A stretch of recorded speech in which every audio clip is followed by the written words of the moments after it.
Et voilà, voilà, voilà. Nous avons avec nous en visuel Nathalie Trépanier. Elle est professeure à la faculté de l'éducation de l'UDM.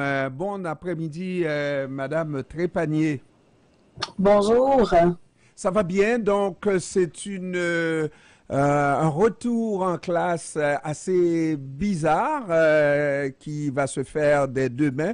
Normalement, ça aurait dû être aujourd'hui. On commence par une journée pédagogique.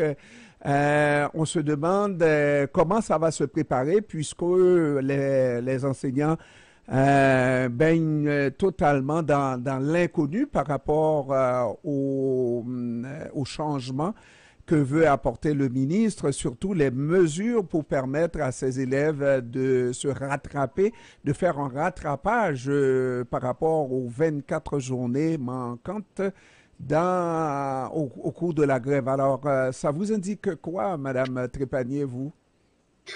Bien évidemment, je n'ai pas vu le plan de rattrapage, mais il faut comprendre que c'est très inégal ce qui se passe là présentement. C'est pas tous les enfants qui ont manqué beaucoup de jours de classe, bien qu'il y en a beaucoup qui ont été touchés, là, on s'entend.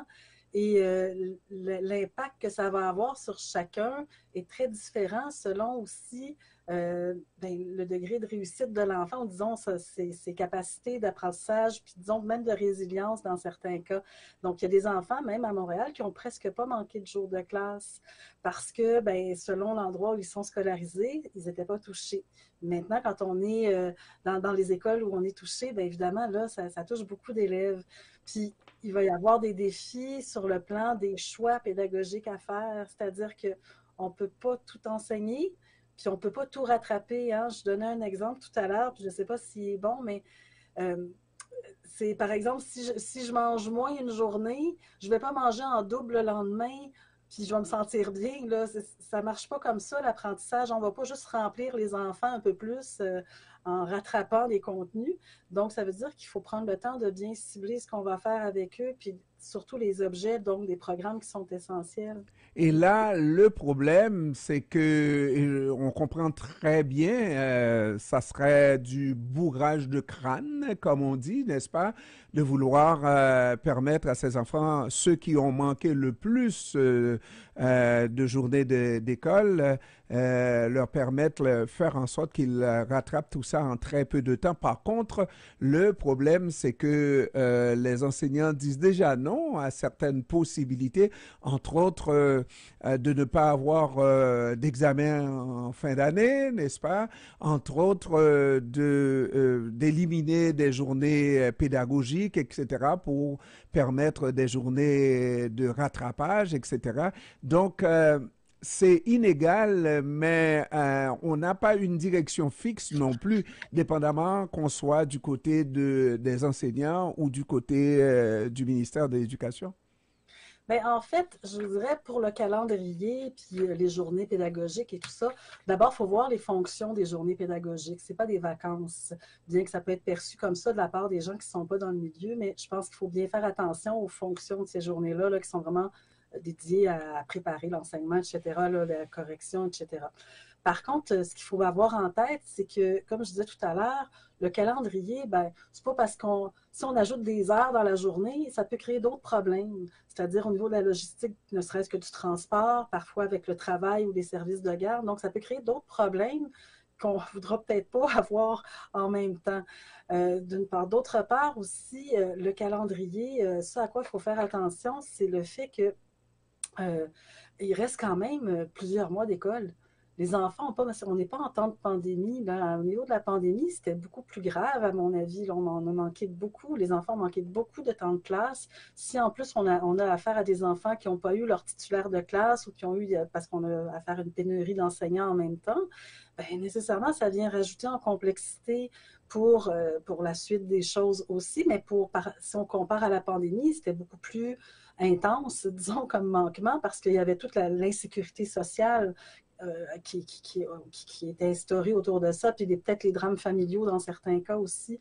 Là, on est dans quelque chose de à Mais, mon avis, mais, mais, mais on s'entend qu'il y avait une certaine compensation par rapport à ces cours à distance qui étaient donnés durant la pandémie. Est-ce que c'était idéal? Pas vraiment, mais mais c'était pas au égal. moins.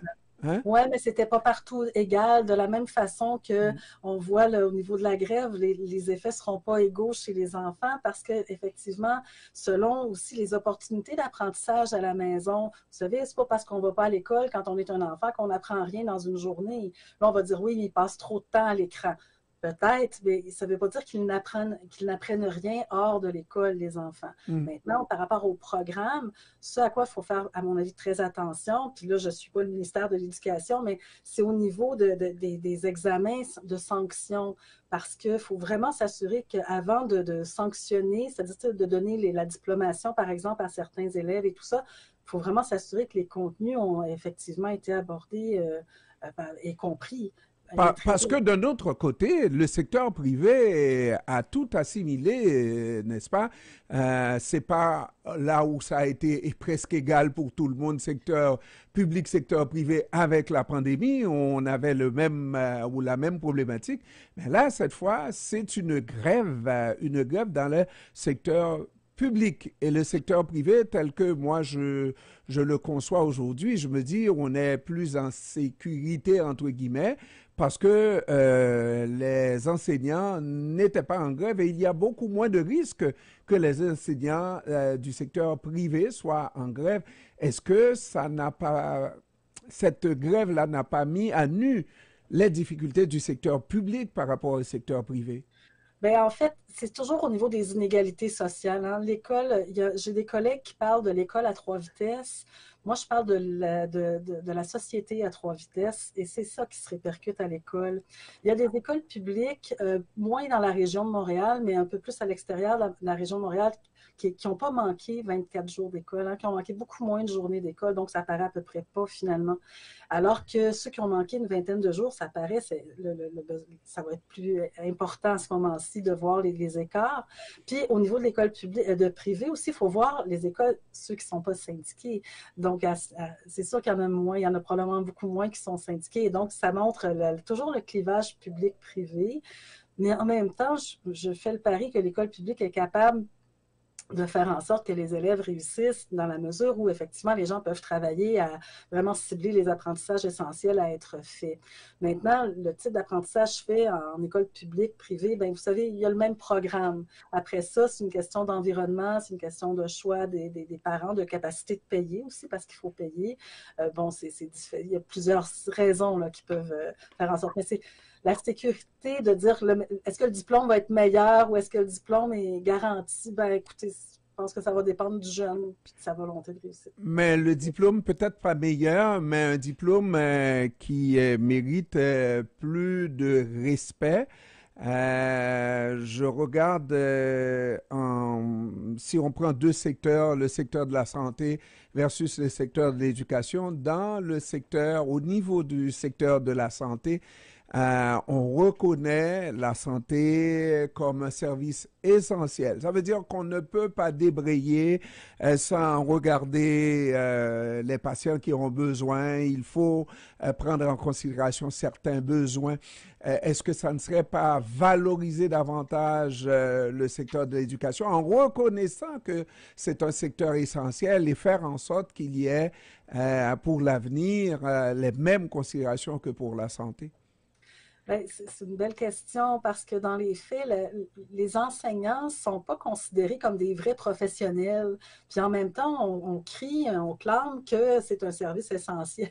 Alors, je vous dirais que je pourrais être d'accord avec vous dans la mesure où quand même, on accepte de négocier des conditions de travail, j'imagine, satisfaisantes pour les uns et pour les autres, parce que les enjeux qui sont là, quand on parle de grève, on parle d'une façon légale hein, d'exprimer un mécontentement ou de faire avancer des négociations. Le problème est peut-être au niveau de la loi, des façons de pouvoir appliquer. Un enseignant ne peut pas dire aujourd'hui, je ne corrige plus ou je ne fais plus d'examen à mes élèves parce que je ne suis pas d'accord. Il n'a pas le droit, il est obligé de faire la grève collectivement, etc.